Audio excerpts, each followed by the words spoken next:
This procedure we are going to do to install our 5-speed dual range. Now before we install our 5-speed dual range, we just remove these two bolts here. This 17mm bolt here and the one across from it, because that bolt will be replaced by the transmission mount itself for the 4-wheel drive manual transmission.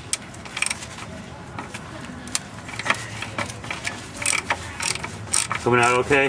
Oh yeah.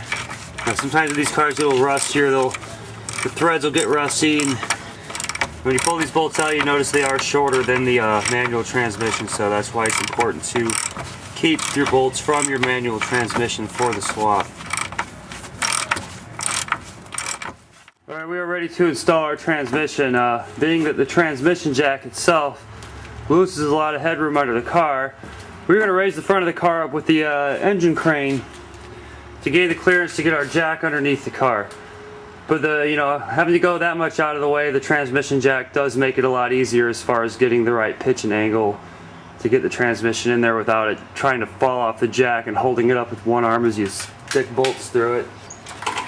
Now once again, be mindful of going up with the crane in such a manner that the car is going to walk around a little bit, so when you let it down, you're going to be mindful of your jack stands and place them where they're going to be, where they were before, so your car doesn't fall off when you let it down.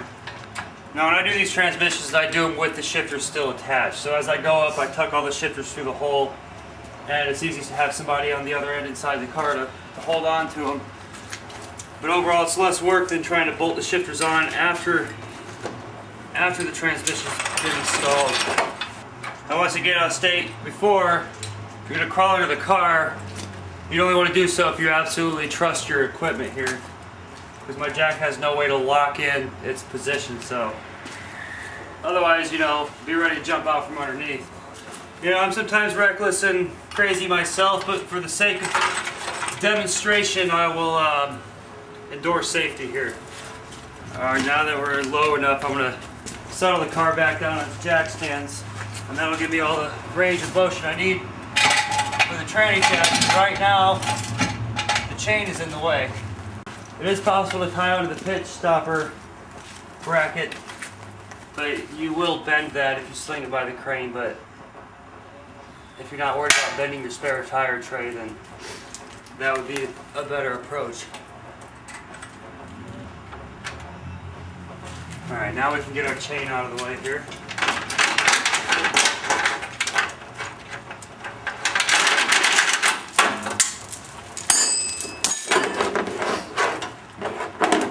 And do away with the boom here.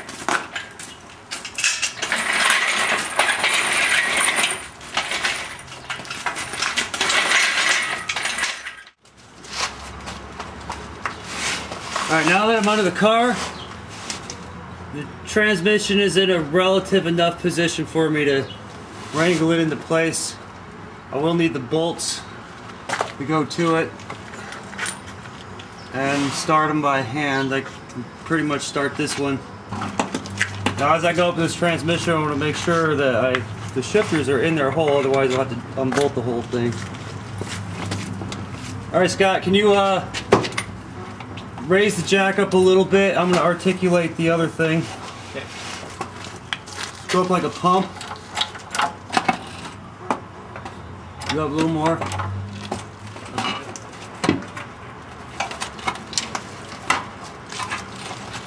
Alright, can you turn that knob to where it'll tilt? Tell you what, this. Oh, you need to tilt the other way. Yeah. If it'll do it, we might have to. No, the jack's in the crossmember.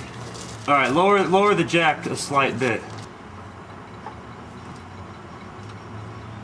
Okay, now see if you can get your tilt the other direction.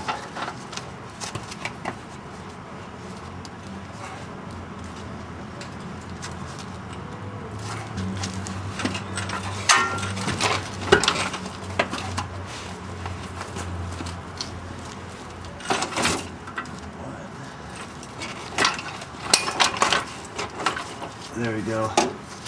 Now we're getting right. Start this bolt by hand just to get it to catch a thread. Are you gonna be able to get the four-wheel drive? Part. Okay. Yeah, she's up there too. Alright. Those are up there. Once I get her so far, I can line up this little nugget here. Little stud. The 12 millimeter. Now the rear part of our body mount where the automatic transmission used to mount to is just a cover plate on the 5-speed. Kind of acts as a debris shield for the U-joint on the yoke. It's up to you whether you want to put it in or leave it out. Alright Scott, let's come up with that jack.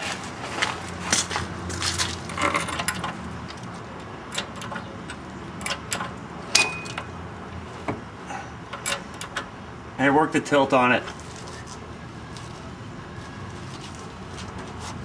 Yeah.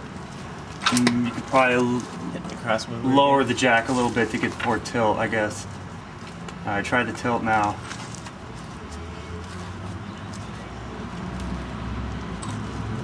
Almost there.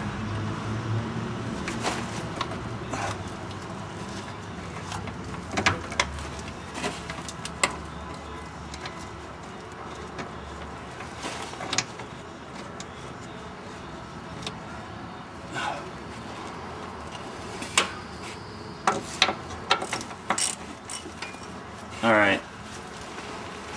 Let's make sure we get our axles on there now. Now when you put your axles on, you're going to be mindful of the position of the roll pin hole as it's oriented only one way. I mean, if you line up the holes, you can slide the axle on, but if you're wrong, then it's going to be a half of the hole off and you won't be able to drive your pin through there. Now what I always do to make sure my holes lined up correctly is I'll run the drift punch all the way through to make sure before I start driving my pin. Otherwise you drive the pin halfway in there and your hole's not lined up, then you're just stuck there. Alright, I'm about to drive in a roll pin here. I'm making sure my drift punch goes all the way through. You want to feel around the sides because if the hole's halfway lined up, your punch will catch on that halfway through. So I'm making sure that's going in smoothly with no catches. This is an aftermarket roll pin, which is typical of coming with aftermarket axle sets. An original Subaru roll pin will have a zigzag, and those generally work their way in and out a lot easier than these, but this is what I have. I don't have OEM Subaru pins. Now, if you notice on our axle, there's a little bit of an indentation on that hole versus that just being flat. So when you're removing or installing an axle, you're going to drive your pins in from this side. So if I was removing the axle, I would drive the pin out by inserting my punch in here, drive it out the other way, and when I'm inserting, I'm going to insert from this direction. Give it a couple little taps to start seating her in. It should guide itself on, and just position everything in a manner that you can swing your hammer. Generally with a ball peen hammer, it's round that you can tap it all the way down.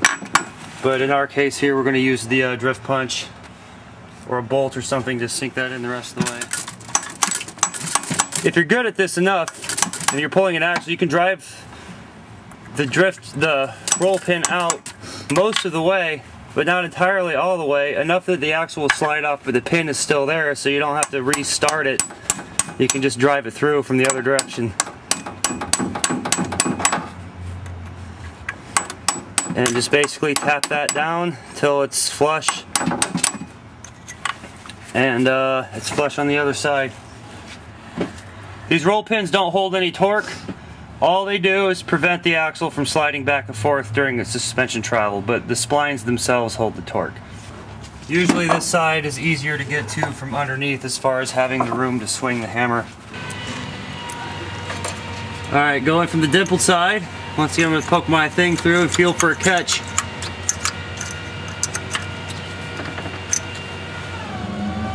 Now I can drive my pin.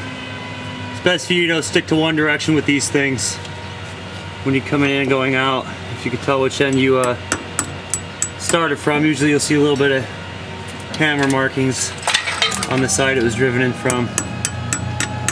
There she goes. She'll guide herself in and just sink right into there.